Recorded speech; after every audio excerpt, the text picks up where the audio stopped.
Morning, Jennifer. Good morning, Marie. I don't know how to say your name. Sorry. Good morning, ladies. I'm just getting ready to go to my part-time gig here, and I wanted to do a Sunday morning pulse check and see how everybody was doing. Hi from sunny South Florida. Good morning, Michelle. What's the weather like there today? We're still getting snow here in Edmonton, Canada.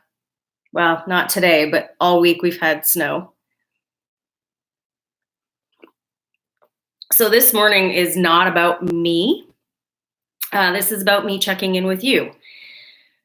I used to do, I've been an advocate for mental health for over the last 20 years. I lost a parent to suicide, and I made it a mission to understand what that was, what mental health issues were, and then I started dealing with my own. This is going to be our topic tomorrow.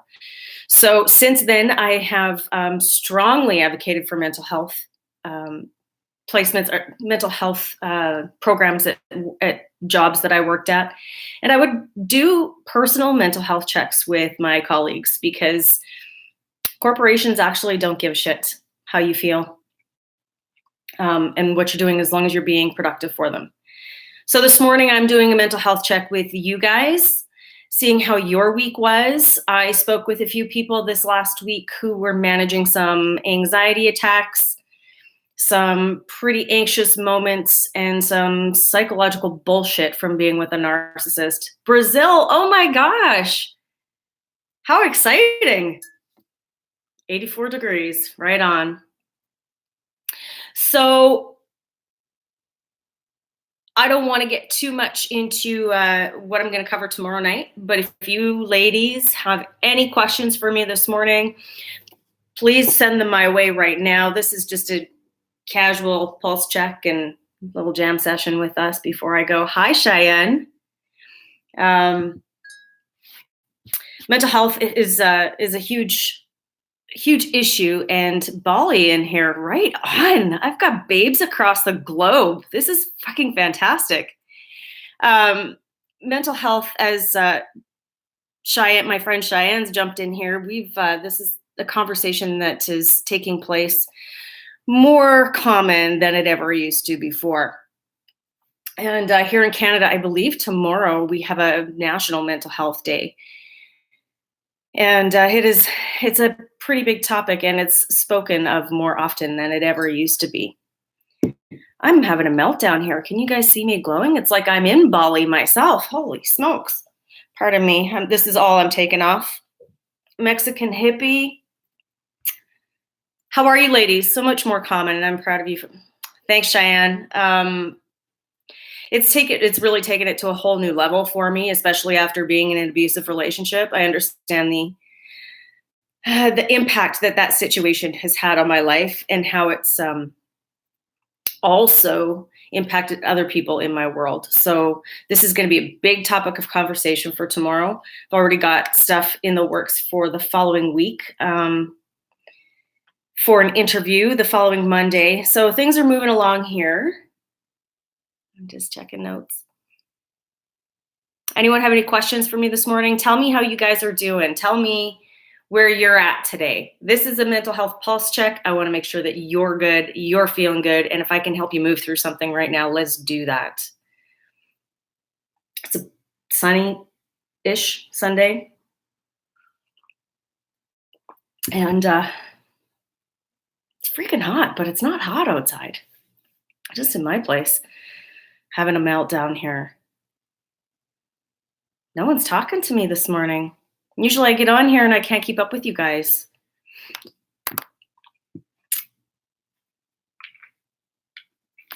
I don't really want to get into this too heavily today, so I'm not repeating myself tomorrow.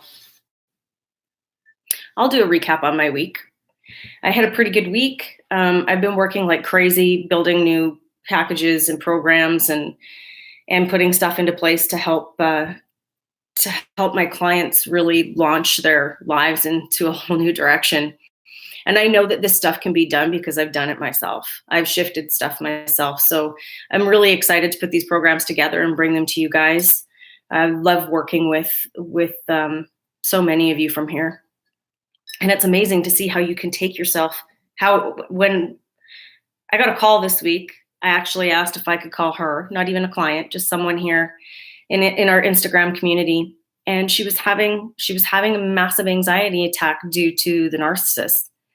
And just how I hate to always put blame on an external force, but when you're living with a narcissist, it's like living in another world altogether. And the abuse that one endures within those four walls of your private home is incredible. And people never see that because they have two faces. And I've talked about this a lot. They have two faces.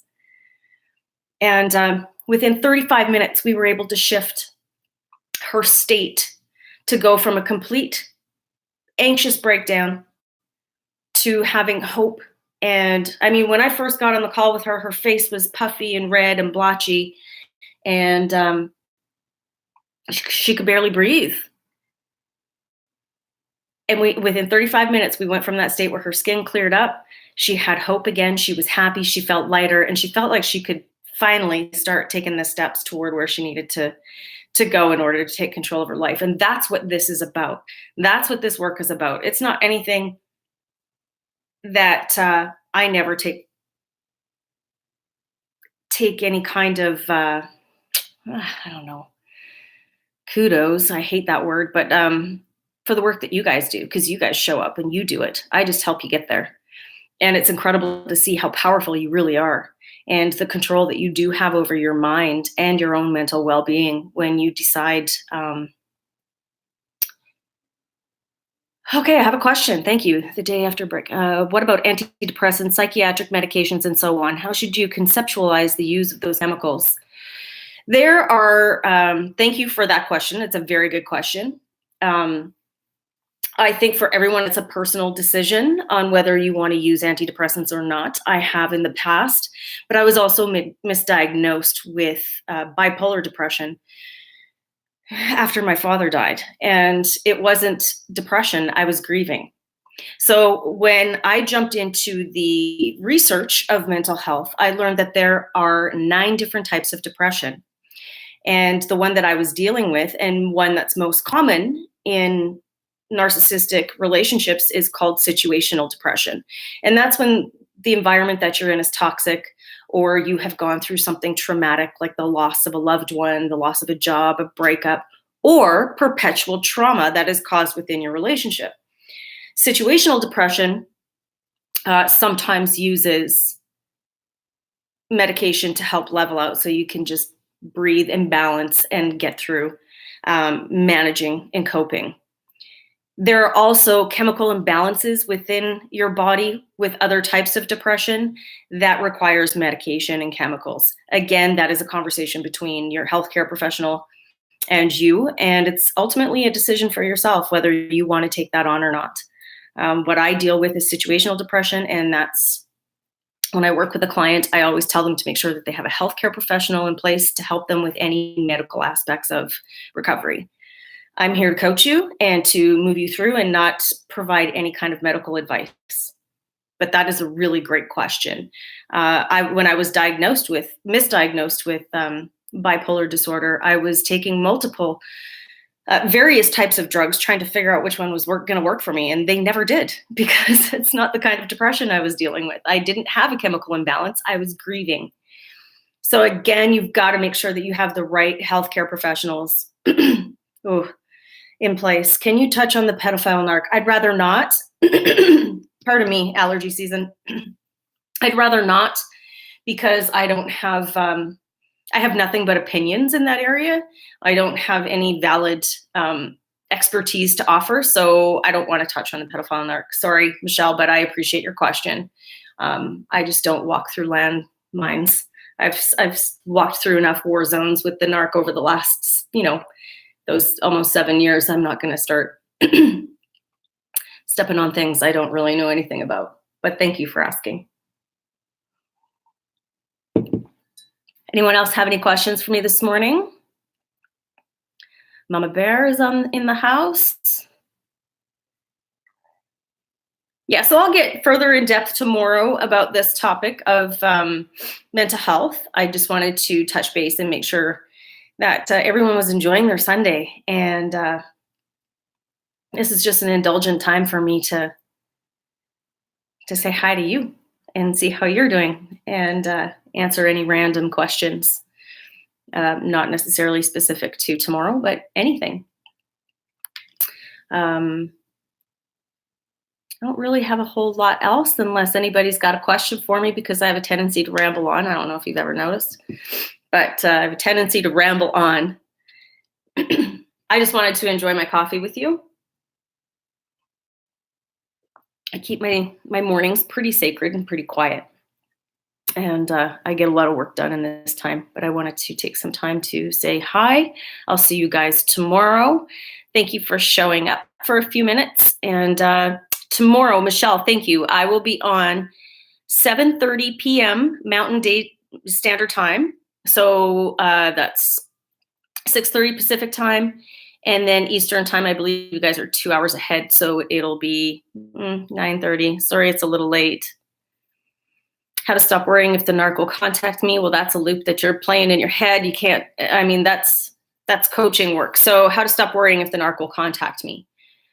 You've just got to go about your life as if the narc is not going to contact you. And if the narc does, then you manage that situation then. But if you're in that constant and perpetual state of worrying, then you're not in the present moment. You're in the present past, which is constantly trying to conjure up. It's like summoning the devil almost. So I always say, be careful when you're worrying about something, because that's focused energy, and focused energy is prayer. So where you put your energy is what you will manifest in your life. So stop worrying if the narc will contact you. Get busy living your happy, healthy life. And the narc can deal with, you can deal with the narc if it ever comes up. And hopefully it doesn't. I haven't heard anything from the ex-narc since Christmas Day. And it wasn't even, he was just going through other people. So I don't put my energy there. I focus all of my energy on my present future, because that's what I want to live into. The narc doesn't deserve another second of my time. He's provided me with some really fantastic experience to draw from and to apply my education to coach other people. So always stay positive, stay forward focused. You are going, go no contact Michelle. God, you know that golden rule. Good girl. But you are going to manifest what you focus on. And if you don't think you are, how did you go to break the addiction of knowing about the narc? Is that what you're asking? The narcissistic psychopath? Is that what you're asking me? It was a lot of work. So like anything, you need to create a lot of repetition. And when you're breaking the addiction, you've got to understand that you're breaking a biochemical response within your body and in your brain. So you've got the adrenaline that rushes through your so you've got adrenaline that's rushing through your body, which is creating cortisol surging through your body, and you're looking for that fix.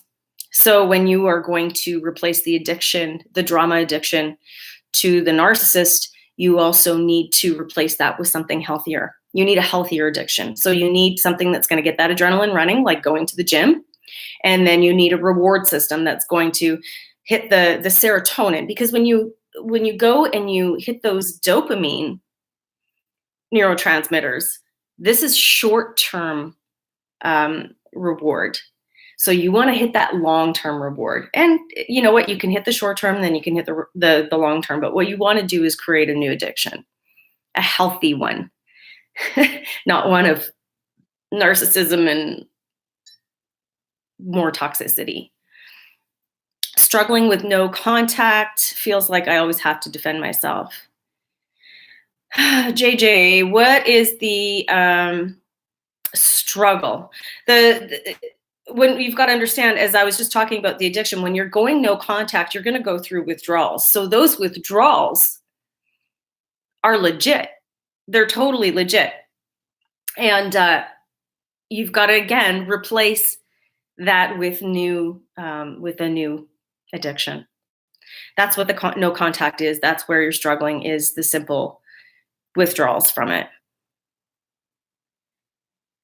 6 years and I can't live. I'm really lost. Yeah, you can send me a direct. I appreciate all of the messages I get from everyone. I really do. And I try and help all of you as much as I can. But this is a business for me too. So I can't coach people for free. And I can't even say this enough, because I get so many messages from all of you. And this is why I try and jump on here for these lives, is because I want to be able to provide something for you for free. But I can't coach people for free. I try and provide you a little bit of comfort, but this is my work also. So I hope you can appreciate that too. Setting boundaries has been the number one thing that I've had to do since leaving the NARC, because without them, that's how we got in. So setting boundaries with everybody, not just with men, not just with narcissists, but with everybody in my life. And that even comes down to my clients. I have to take care of myself or my energy gets worn down also. And if I'm worn down, as many of you know, that's what the narcissist depends on when you're in that relationship, is to wear you down so that you're so fatigued you can't even think for yourself. I need to be on the top of my game every single day. So I love your messages. I really love hearing from you guys, and I love when I'm able to offer something for you, but please understand that this is also my work. Thank you guys. Nobody has anything else for me, then I'm going to, okay, hold on. Why do narcs repeat your relationship with the new supply? Mine visited all the places we visited with his new supply. Well, quite simple, because everything about them is cyclical. So everything is a pattern with a narcissist. And this is how they're emotionally stunted at a certain level. Typically in their mid to early teens is where they're stunted emotionally, and their development is stuck there. So they know what they can get by doing these same things. They don't like to try anything new because it puts them out of their element. They need to be able to have control. So when they're repeating these places and these cycles with the new supply, they have complete control. Everything's new to the new supply, but not to them.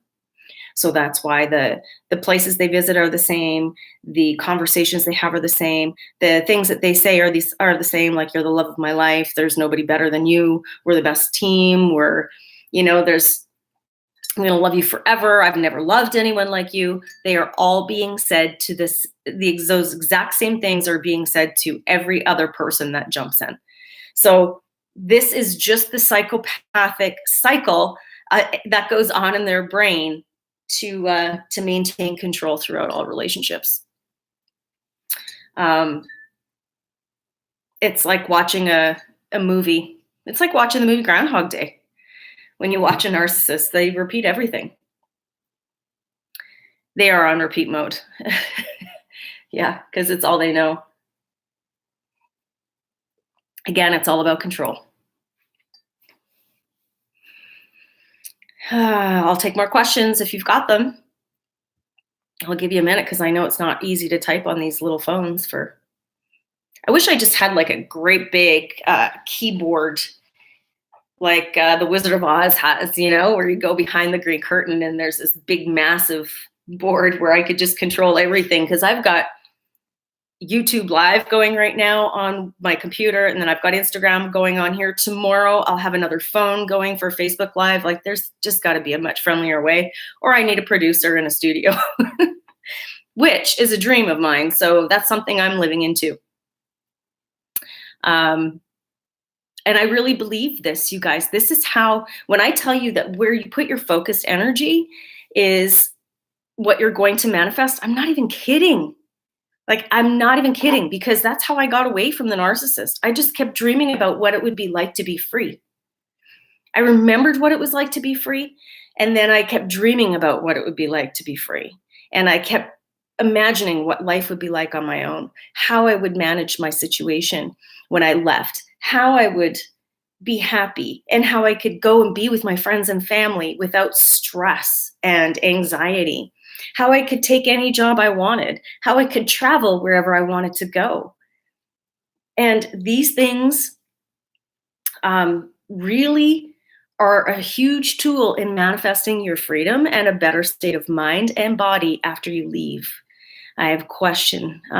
Does addiction go hand in hand with narcs? Typically, yes. It's very rare, and I mean there are all kinds of addictions. People can be addicted to fitness. People can be addicted to computer, like being online. People could be addicted to drugs, alcohol, and sex. So most narcissists deal with addictions, and that's probably due to the trauma or whatever level they're at that caused their narcissism. Why would the narc end up with supply that is the total opposite of what he likes? Everything he said he'd never settle for. Well, let me tell you, when the narcissist and I met, I was, he always told everyone he would never date anyone with short hair. Now, I had the shortest rocker chick pixie cut ever when I met him. And for whatever reason, because everything else was perfect in his mind. I had nice hands, nice nose, nice feet, like all of these really superficial things. And he was convinced that he'd get me to grow my hair out. So people, they say the opposite of what they like, but you know what? The narcissist would tell me, and pardon my, right, Kendra? Thanks. The narcissist would tell me that he was like a snake in a rock pile, and he'd have sex with anything. And I just found that they managed to have relationships with people that that is more of a challenge for them. So they usually end up with someone of opposite of what he likes, because it's a challenge to turn them into what he wants. Period. It's that simple. And then because it's exciting and it's a supply, it's an energy supply. That's why we're called supplies. We're not people. Well, we are to us. I hope that made sense. Yes, Kendra, drugs and alcohol specifically. I know a lot of narcissists also where there's sexual abuse within the relationship. They have huge porn addictions. The narcissist in my life has over 7,000 pornographic movies. Like, who can watch 7,000 porn movies in their lifetime? Well, he can. So there's all of these addictions, and it's all about instant gratification and numbing, and not being present. Because if you notice anything about a narcissist, they're never present, because then they have to feel something. So they're always distracting themselves with something. And gambling is another one. Yeah, 7,000. When his computer crapped out, he made sure he saved the hard drive, because he had over 7,000 pornographic movies on there. And every woman he's ever been with, he's got pornographic photos of them also. Talk about overcompensating. Oh yeah, you have no idea. It was sick. After 25 years of relationship with the narc, moved on in 3 months with the woman half his age there now. Yeah, well, just remember, Michelle, that she's probably in the darkest days of her life too.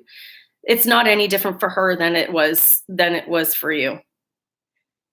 Like my ex, addicted to women, sex, drinking, just sick. They never want to be alone. No, they never want to be alone. They cannot ever be alone. If you notice a survivor, they spend a lot of time healing, or just out of the fear of being treated the same way again, they take their time to get back into another relationship. A narcissist almost always has someone lined up before they've even left.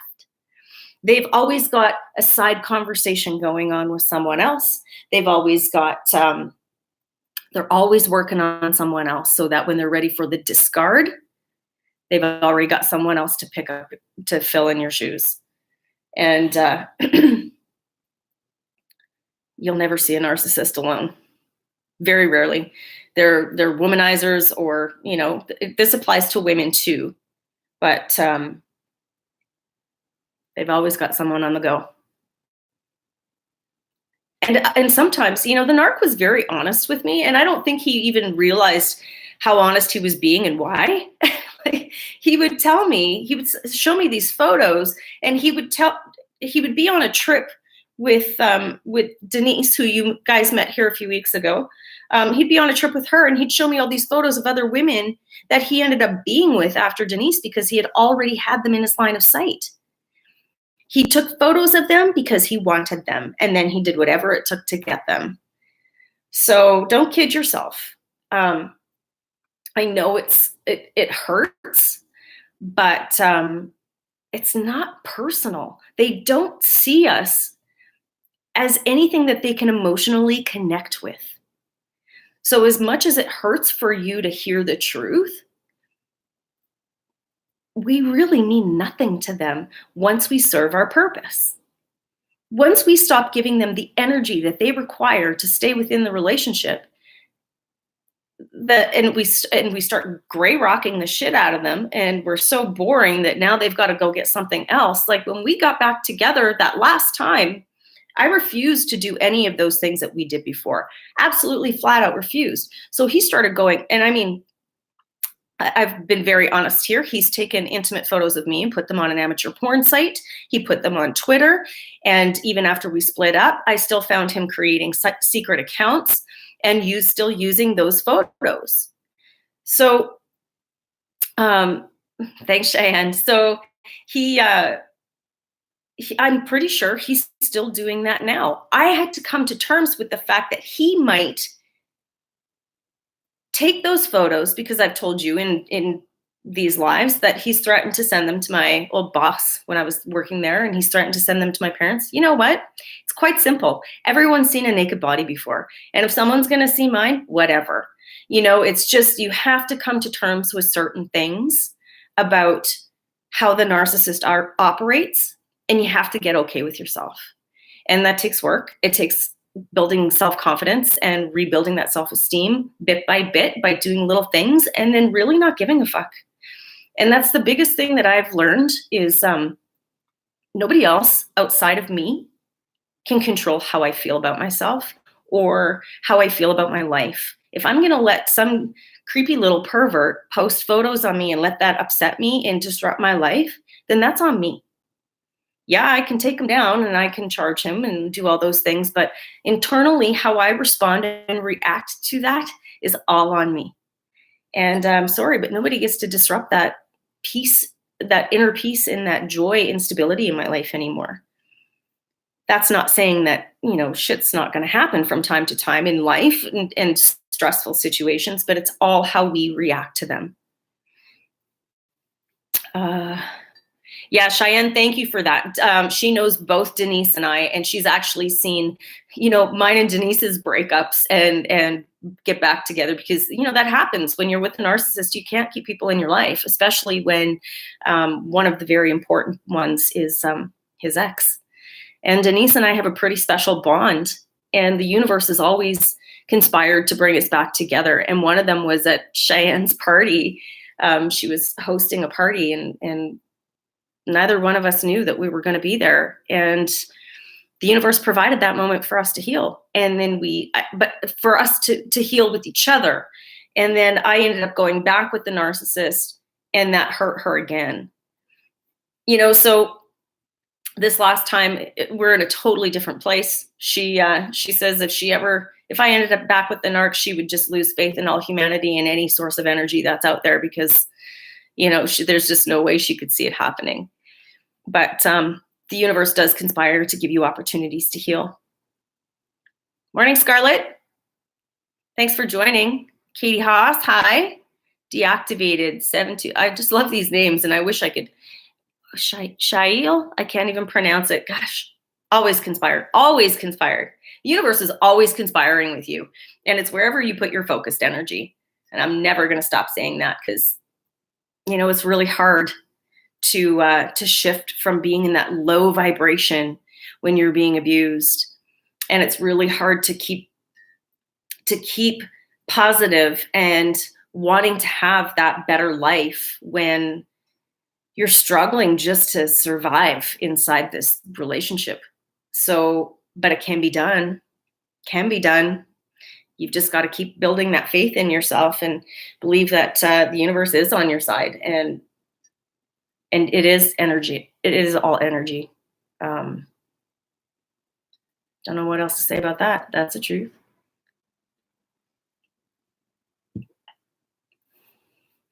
Anyone else have any questions for me this morning?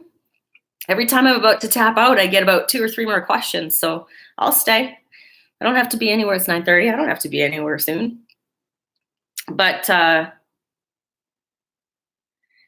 yeah, so we talked about addiction. My mother never cared about me, but loved my brother. But her new boyfriend was hit daily on my butt, and he was abusing me. I'm sorry, I'm a little confused. My mother never cared about me, but loved my brother. But her new boyfriend, I'm sorry, Katie. I kind of I'm not quite sure what the question is, or if this was a comment. You know, we're all here because we've been in an abusive relationship or have, and when I say that, I don't necessarily mean romantic, intimate relationships. Most of us, yes, but we all deal with narcissists, whether they're parents, family, friends, colleagues, bosses. We're all dealing with a narcissist somewhere in our life. So these conversations are relevant to everyone. You're now 57 years old and I lost her. I'm sorry, Katie. I had somebody ask me yesterday whether narcissists change as they become ill, as they get older or become ill. And narcissists don't change. They're narcs in sickness and in health. They may be on their deathbed and try and show some remorse to pull you back in, but just like that, they go back to who they are. This is a personality disorder. It does not change. Yeah, and narcissists love to play the victim. I'm just watching this exchange between Scarlett and Katie here, and narcissists do like to play the victim. They like to make sure that everybody sees them as the ones that are suffering. So even though they're the ones who have been abusive in the relationship, after somebody leaves, after you leave the narcissist, they will continue to tell everyone how you did them wrong. They were so good to you. They did everything for you. I remember the narcissist telling me that, I was so good because I posted something after we left. And I said, yeah, you're cute, but are you good for my mental health? And it triggered him. And it was the day after I left. So he sent me this blast telling me that he was so good to me. And he took me on all these trips and gave me whatever I wanted, bought me a dog. Let me tell you, it all comes at a cost. He would book those trips, but I would pay for them on the back end. He'd just put them on his credit card and I would have to pay the credit card off. So they do this to create the illusion, because in their minds, they think that they're doing something good. But being good and being nice are two different things. He thinks he's being good, but what he's doing is something nice. He's offering something nice. Being good goes much deeper. Goodness goes to your core. It is how you treat people. It is how you show up in the world. It is having empathy.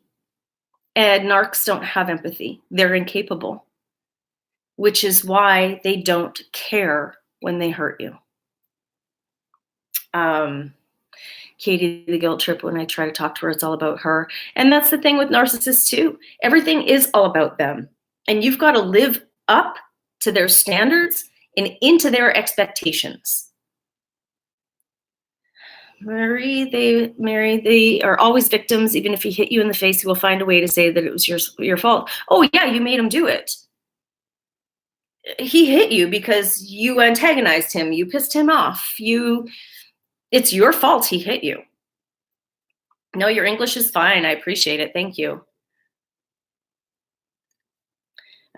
Katie, I asked her twice to meet me. She did not want to because I wanted to talk about me. Yeah, there's no room for you in the relationship. And I've often said this. It's not your life anymore when you're with a narcissist. You're just along for the ride. You're an accessory in their life. You make them look good. And this comes with their children also. So when you have a narcissistic parent, they will use you to make them look good. If you're beautiful, oh, there's pictures of you everywhere. If you're smart and an academic, they'll tell everyone about how brilliant you are.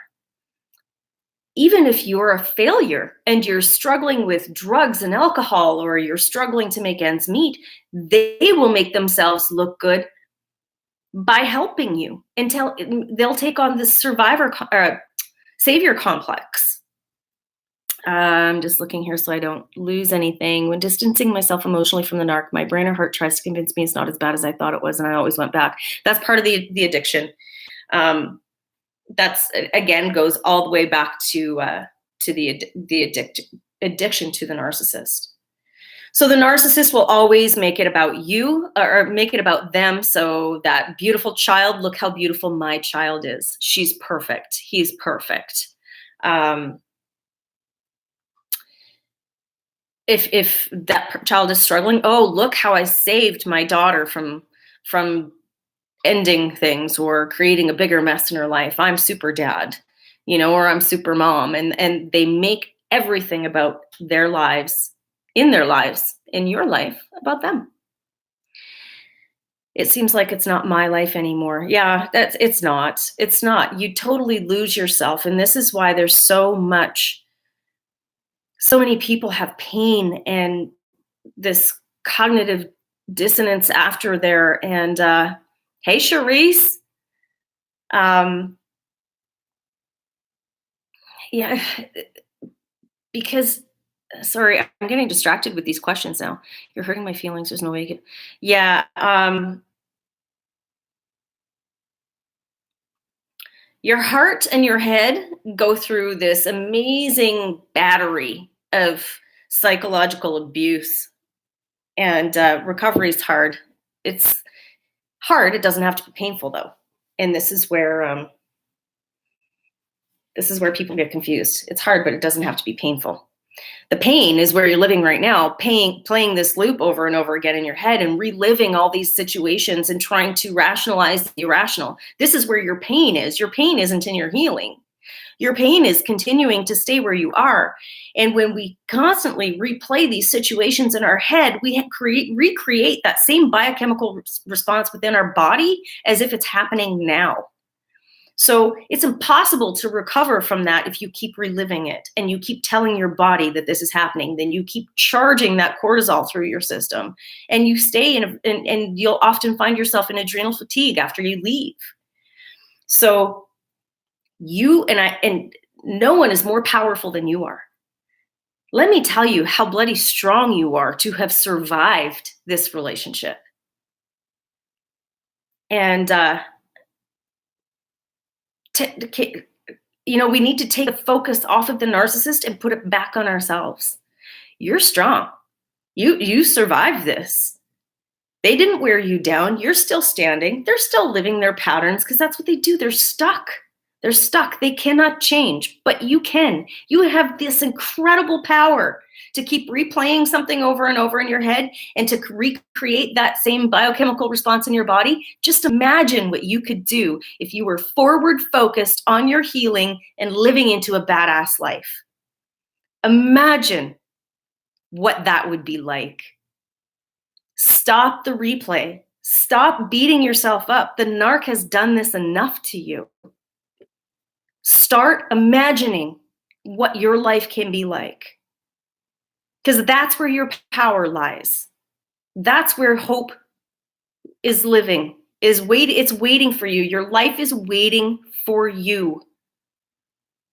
Your life is waiting for you, Katie.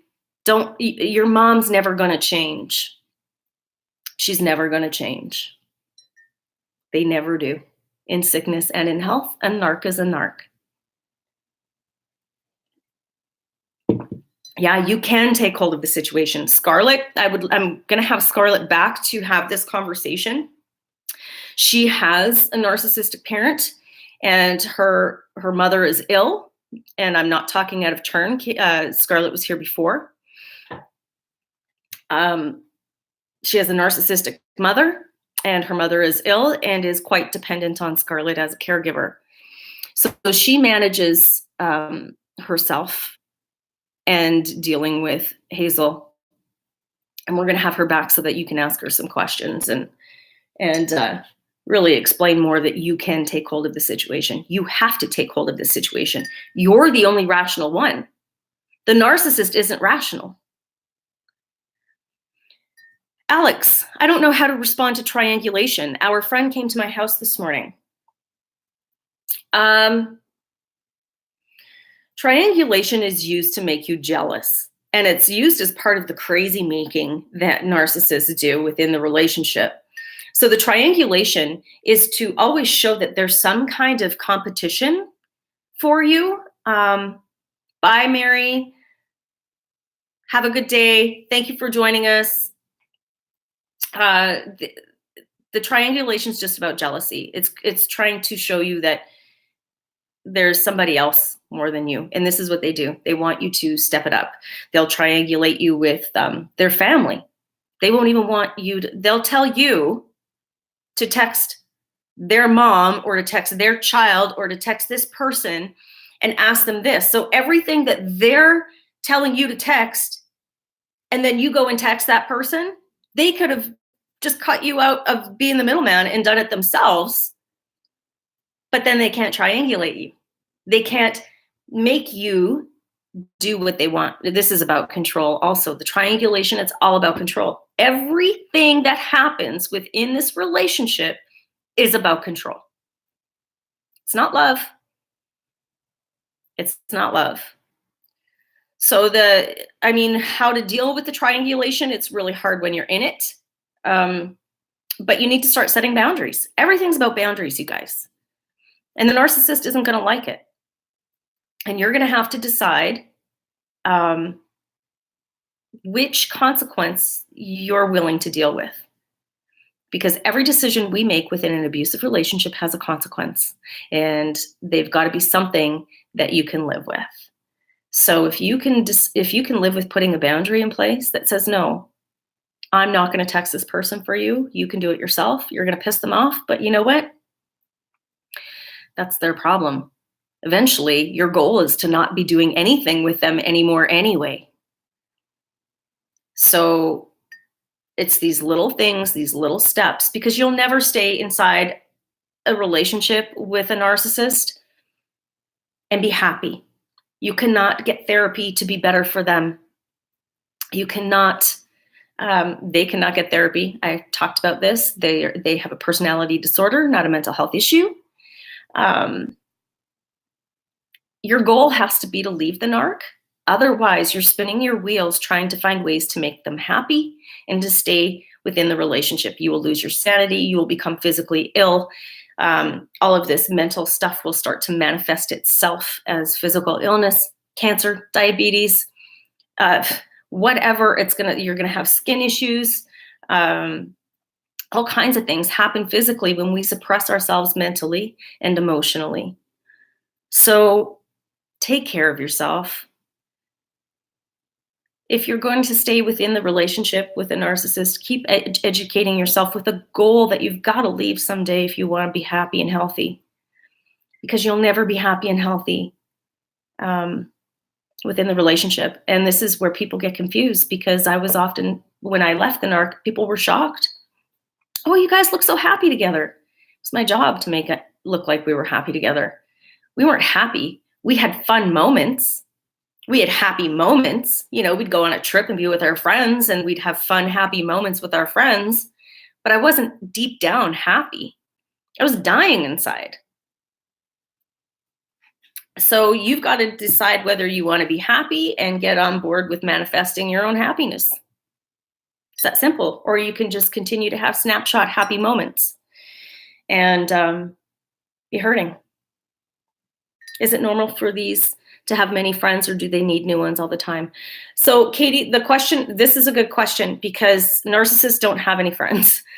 If they do, they have very few. They're typically narcissists as well, or else they're an empathetic person. Sorry, I've got this stray little hair that keeps popping in front of my face.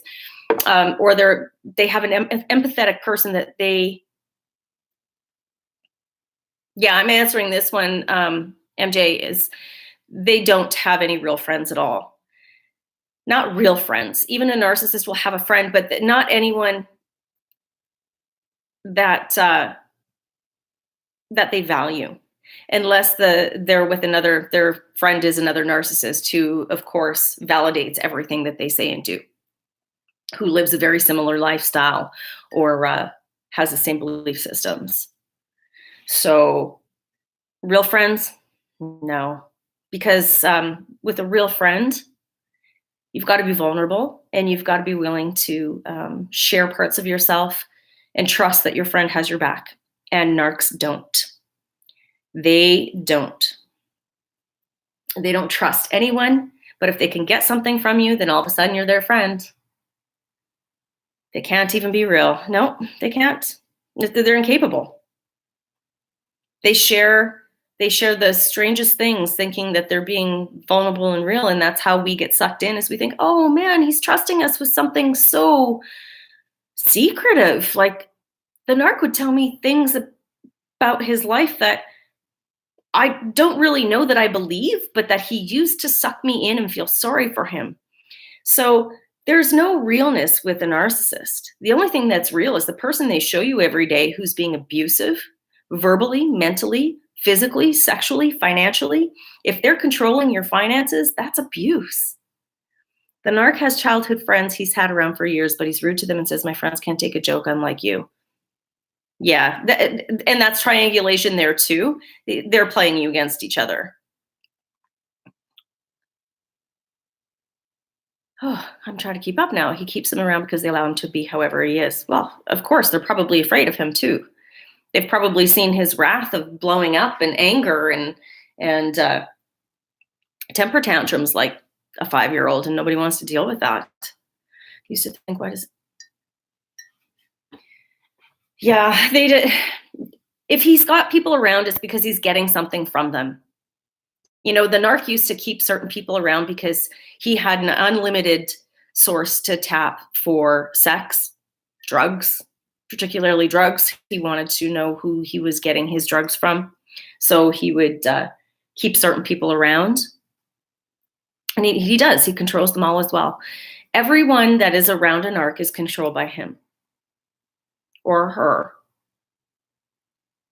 But even, and it's all out of fear-based. Like the ex-narc, his mom was afraid to upset him, so she would do whatever he wanted. She was overbearing, and most narcissistic men have overbearing mothers who've been overbearing all their lives.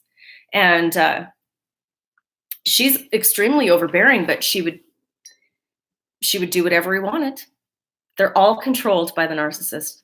Everyone in the narcissist's life who appears to be close to them is controlled by them.